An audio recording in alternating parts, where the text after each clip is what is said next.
It was the peak of summer, and my two best friends, Ryan and Mike, were itching for adventure.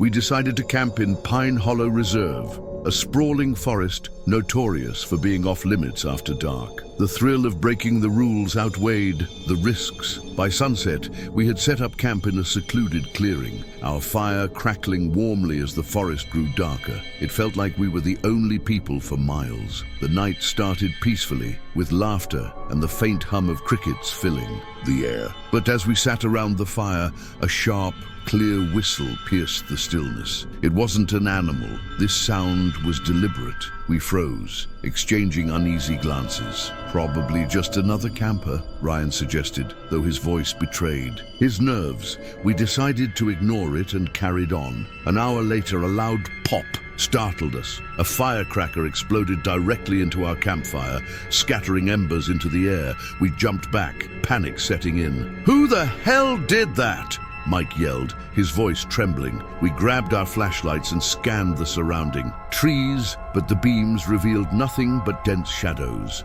The forest had gone eerily silent. Deciding it was best to pack up, we began gathering our belongings. Suddenly, the sound of footsteps echoed from the darkness, deliberate and unhurried. The hairs on my neck stood on end. "Who's there?" I called out, trying to mask my fear. There was no response, just the rhythmic crunch of leaves getting closer. It felt like we were being watched. When we returned to the campsite to grab the last of our gear, we froze in terror. Three strangers sat in our camping chairs, perfectly still, their faces hidden by the shadows. They didn't speak or move, their presence radiating menace. Ryan whispered, "We need to go, now." None of us argued. We left the rest of our things and ran into the forest. We sprinted blindly, branches slapping against our faces as the darkness swallowed us. Behind us, the crunching of leaves and the occasional sharp whistle followed, sending waves of terror through us. My chest burned as I struggled to keep up,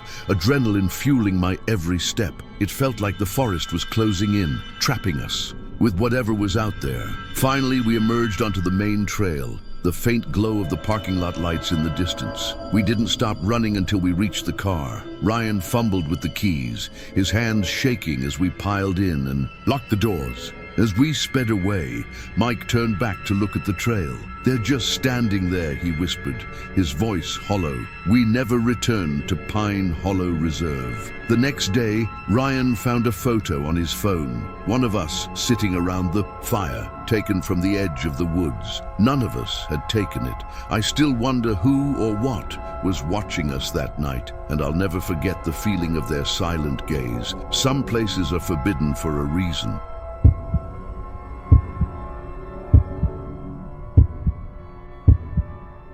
Running had always been my escape, a way to clear my head after long, stressful days. That summer, my routine was to jog late at night, enjoying the cool air and the emptiness of the park. The dim glow of streetlights and the rhythmic sound of my footsteps were comforting until the night I wasn't alone. It started with a voice calling my name. I stopped in my tracks, my heart racing. "Hey, Eric," the man said, stepping out from behind a tree. He looked disheveled, with dirty clothes and unkempt hair, but what scared me most was his familiarity. I had never seen him before, yet he knew my name. "Do I know you?" I asked, trying to sound calm. He just smiled. "I see you running here all the time," he said casually, like we were old friends. My skin crawled as he rattled off details about me, my apartment complex, the route I usually took, even the brand of my headphones. I laughed nervously, pretending I wasn't terrified, and mumbled something about needing to finish my run. I jogged away, his gaze burning into my back. For the next few nights, I avoided the park, sticking to busier streets. But the unease followed me. On the third night, I found a note taped to my apartment door. "See you soon." My blood ran cold. The handwriting was scrawled and uneven, but the message was clear. Somehow he had found out where I lived. Things escalated quickly. One morning, I woke up to find an envelope under my door. Inside were photos of me, running in the park, leaving my apartment, even sitting on my couch through the window. I felt sick, my mind racing with questions. How long had he been watching me? How close had he gotten without me noticing? I reported everything to the police, but they didn't seem alarmed. Probably just a prank, the officer said, though they promised to patrol the area. That night I barely slept, jumping at every sound. Around 2 a.m., I heard a faint knock on my window. Pulling back the curtain, I froze. He was standing there, staring, his smile as chilling as ever. I screamed, grabbing my phone and dialing 911. By the time the police arrived, he was gone. They searched the area but found nothing, their skepticism barely hidden. I knew I had to take matters into my own hands. I installed cameras around my apartment and moved to a new building a month later, hoping to leave him behind. The stalking stopped, but the fear never really left. Sometimes I still feel like I'm being watched, though I try to tell myself it's all in my head. Whoever he was, he taught me to always look over my shoulder. The park that once brought me peace now fills me with dread, and I'll never run there again.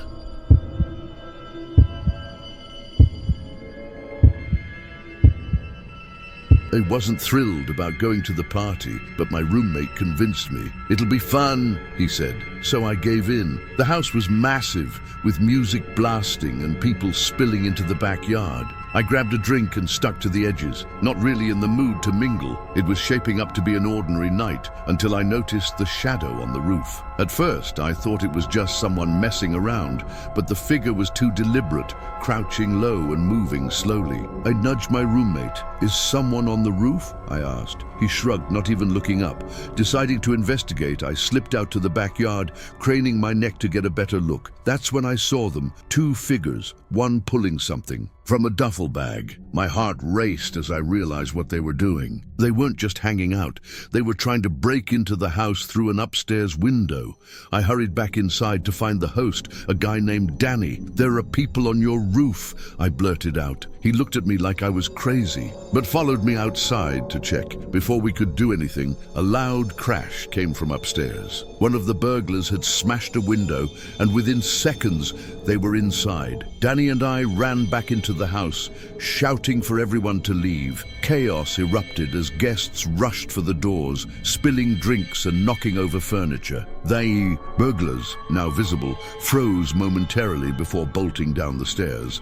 One of them almost made it out the back door, but I acted on instinct, grabbing a chair and throwing it in his path. He stumbled, and Danny tackled him to the ground. The other burglar escaped, disappearing into the night. The police arrived shortly after, taking the captured man into custody and praising us for our quick thinking. But the story didn't end there. A few days later, Danny found a note taped to his front door. "You shouldn't have gotten involved." It was short but menacing, and it rattled all of us. That night, Danny's security cameras picked up movement in his backyard. 3 figures, lurking near the fence before disappearing into the shadows. Over the next week, the threats escalated. Anonymous calls came in at all hours, and another note was left: "Next time, we won't miss." Danny's parents decided to install more cameras and even hired a security company to patrol the area. But no amount of protection could erase the fear that had settled over the house. Eventually, Danny's family moved away, leaving the house behind. The party that was supposed to be a fun summer memory became a nightmare